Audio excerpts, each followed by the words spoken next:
Allô, vous allez bien? J'espère que oui. Alors, aujourd'hui, je vais vous parler de la cuisine réconfortante, vu qu'on est en mois de novembre, c'est l'hiver, mais c'est pas encore l'hiver. Euh, En tout cas, dans les dates, on n'est pas en hiver encore, vu qu'on est en novembre, mais dans la température, laisse-moi vous le dire, il fait frais, c'est froid. C'est l'hiver. Hier, je vous disais, j'avais fait une petite vidéo, je vous parlais de mon péripétie à propos de mon sapin, parce qu'il y avait de la neige, on avait commencé à décorer parce que la neige avait tombé. Mais là, aujourd'hui, je vais vous le dire, il fait frais, il fait froid. Et puis, donc, je vais vous parler de la cuisine réconfortante. Et en même temps, je vais en profiter pour vous parler de la cuisine haïtale. Je ne sais pas si vous connaissez, c'est une tradition culinaire jamaïcaine. Je vais vous en parler un petit peu plus tard. Alors, je vais continuer sur la cuisine jamaïcaine, vu que l'autre fois, dernièrement, j'avais fait un poulet jerk. C'est un poulet à la jamaïcaine. Et donc, c'est ça, je vais vous parler de la cuisine haïtale, mais ça, avant, tout d'abord, je vais vous parler de la cuisine réconfortante. C'est à peu près la même chose, mais vous allez voir c'est quoi la différence. Il y a une grande différence. Alors, la cuisine réconfortante, il fait froid. On aime ça, on veut rester à la maison. Après le travail, on rentre, on met, comment on dit ça là, on met on se met en mou, tu sais, on se met à l'aise, on se met en mou, on se couvre avec une grosse couverture. Pour ceux qui ont de la chance d'avoir, c'est un foyer, on allume un bon feu de foyer. Puis on veut manger des réconfortants. De la soupe, des mijotés, des ragoûts. Alors voilà, ça c'est des cuisines, c'est des nourritures qui se fait puis qui se gardent quand même un peu de temps au frigo. Fait que quand on a ça, on n'a pas besoin on peut en avoir deux, trois différents, puis on est bon pour la semaine, et ça aide grandement. Alors, la cuisine réconfortante, bon, on commence toujours avec des pâtes, c'est toujours bon. Fait que là, on a la sauce à spaghetti, on a le spaghetti, puis on a un autre pâte différent, comme genre style de salade. Fait qu'on fait une grosse marmite, un gros chaudron de sauce à spaghetti. Hein? Puis on laisse, puis on met ça au frigo, ou bien même on peut en congeler. Et puis à chaque fois, on fait bouillir nos pâtes parce que ça, c'est pas, ça prend pas grand temps, ça se fait. Et puis à chaque fois, on a besoin. On a envie de manger un petit spaghetti ou bien un macaroni. Fait que on sort notre sauce à spag, puis on fait, puis c'est tout prêt d'avance, puis on aime ça. C'est réconfortant. Ensuite, il y a les mijotés. Tu sais, des ragoûts de bœuf qu'on peut manger soit avec tu sais, un patate purée, une purée de pommes de terre, comme que j'ai ici. Puis moi, j'ai décidé d'ajouter des brocolis. C'est à l'intérieur. Hein, ça fait passer des légumes aussi aux enfants. Puis dans le mijoté aussi, tu sais, le ragoût de bœuf, là, on peut mettre des légumes à l'intérieur. Évidemment, ça prend des carottes, il y a toujours des carottes, mais on peut ajouter du brocoli. Puis ça, on peut même les laisser s'écraser, comme ça paraît même pas.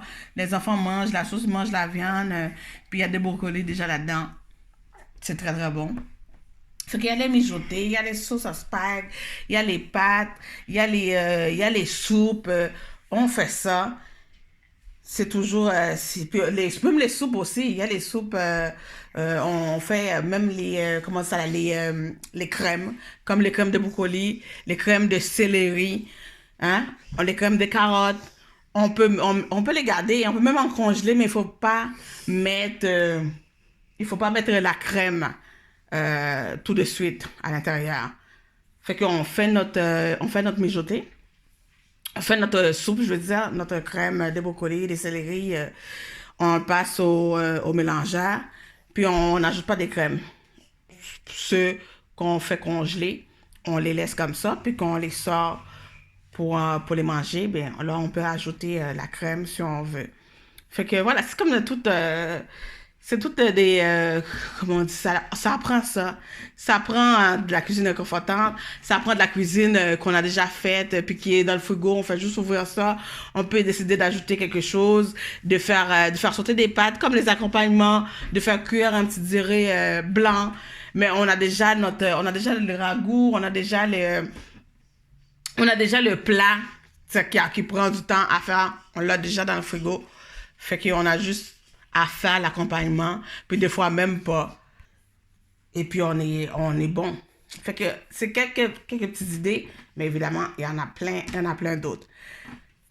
C'était surtout pour vous parler de la cuisine haïtale que j'ai découvert. Je trouve ça très intéressant parce que c'est bon pour la santé, c'est bon pour le corps, c'est bon pour l'esprit et c'est bon pour la planète aussi.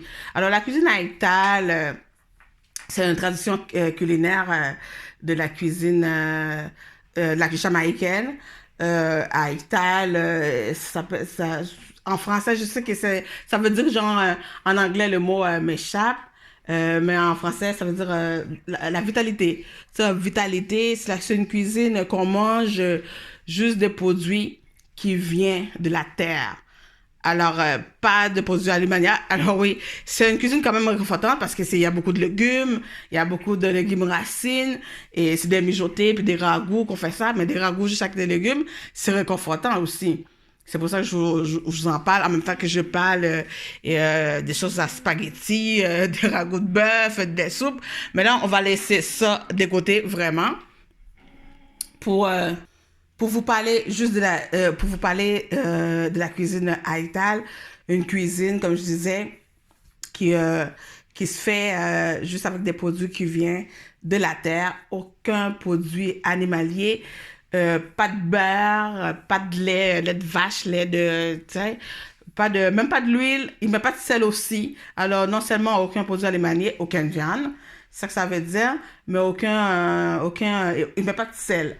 Pas de sel, même pas des épices transformées en poudre, rien du tout. Juste vraiment des produits qui viennent de la terre, qui sont frais. Donc, vous retrouvez dans cette cuisine-là beaucoup de légumes racines. Donc, des pommes de terre, des patates sucrées, des yams, manioc, la banane. Vous pouvez mettre de la banane, de céleri, des carottes, des petits pois. Admettons, vous faites un ragoût de tous ces légumes-là, là. Les Haïtiens, ils connaissent les ragoûts de pâtes de cochon, mais des pâtes de cochon, mais qu'on met des légumes aussi, quelques légumes racines aussi à l'intérieur, comme donc des pommes de terre, on peut mettre des carottes, des yams là-dedans, des navets dans le ragoût de pâtes de cochon, mais là, on laisse les pâtes de cochon, puis on peut faire le ragoût juste avec des légumes. Juste avec des légumes. On met pas de on met pas de beurre, on met pas de gras, aucun gras animalier, même pas de l'huile végétale non plus, il met pas ça. Mais on peut mettre du lait de noix de coco. Hein, vu que noix de coco, ça vient de la terre, il n'y a rien de transformé là-dedans. Sauf que là, du lait de noix de coco, je l'ai en râpé, je l'ai en crème, en lait. C'est ça qu'on fait. Je trouve ça merveilleux. Pour justement, les végétaliens, c'est pas végétarien, il y a végétarien, oui, c'est bon aussi, mais il y a les végétaliens qui ne mangent aucun produit animal, donc c'est parfait pour eux autres. Les autres ils vont plus être capables, tu sais, de passer à cette tradition-là, culinaire-là. Mais il faut juste pas ajouter du sel, puis comment dire ça, des épices transformées, ou de l'huile, juste les légumes. Pour les autres, c'est parfait. Mais pour nous autres, tu sais, on peut essayer quand même. Franchement, je trouve ça, c'est merveilleux. Là, je l'ai pas, tu sais, les ragoûts de légumes, là, mais un ragoût de légumes, vous prenez les légumes racines que vous avez, que vous voulez, des pommes de terre, des patates sucrées, des yams. Vous épluchez ça, vous coupez ça en brunoise. En brunoise, c'est voilà, c'est comme ça. C'est comme des petits carrés de légumes en brunoise. Fait que vous pouvez mettre des carottes, ajouter les petits pois, justement, des maïs. Puis vous faites revenir ça, évidemment dans aucun gras animal, avec du lait de noix de coco. Hein? Et puis, comme épices, c'est des herbes qu'ils utilisent, des fines herbes. Donc, du persil, des thym, vous ajoutez des fines herbes, évidemment, vous pouvez ajouter des oignons ou quoi que ce soit. Vous faites un petit ragoût de légumes. Puis, pourquoi pas ajouter des tofu. Le tofu, c'est du soya. C'est pas animal. C'est c'est du soya, oui. En bloc. Fait que vous pouvez ajouter du tofu. Et puis, pas de sel, pas de choses. Essayez ça. Moi, je trouve que c'est parfait. C'est bon pour le corps. C'est bon, évidemment, pour ceux qui sont pas habitués. On va pas manger ça euh, sept fois sept fois par semaine, là, tu sais, à chaque jour.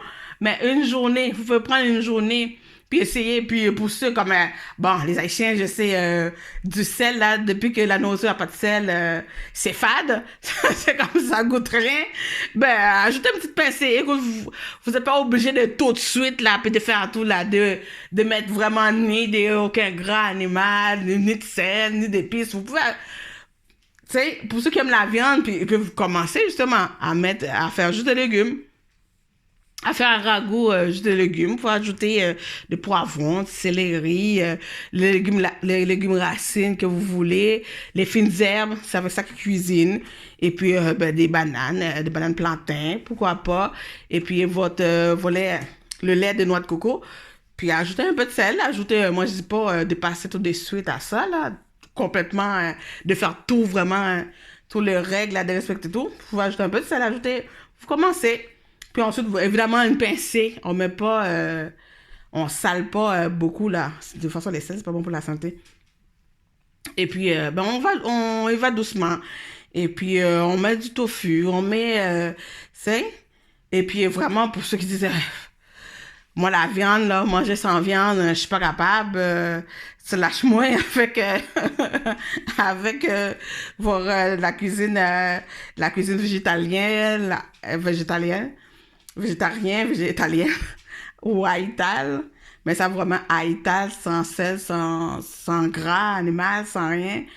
Lâche-moi donc avec ça.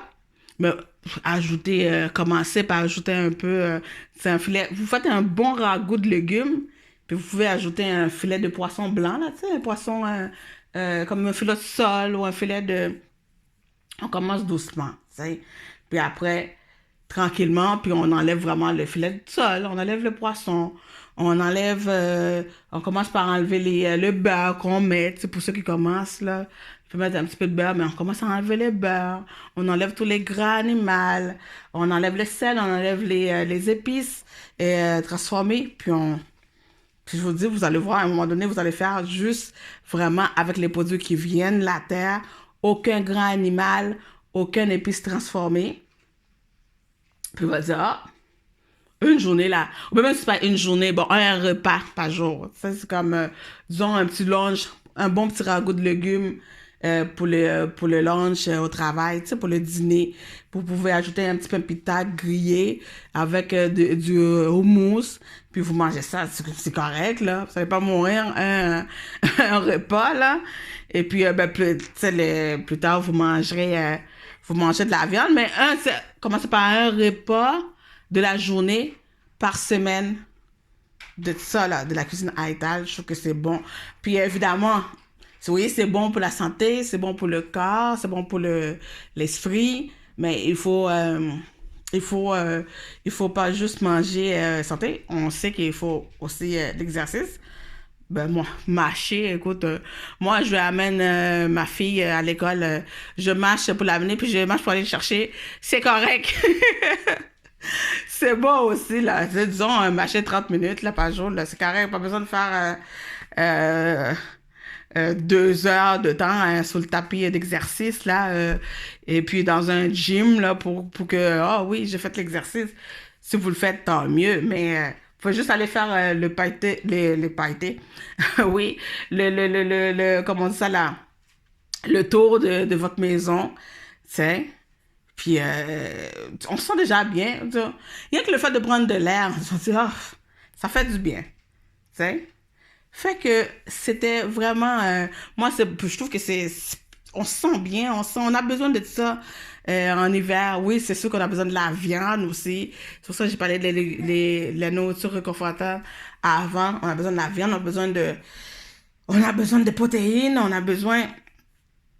Pour ceux, évidemment, qui mangent de la viande, qui ne sont pas végétaliens ou végétaliens.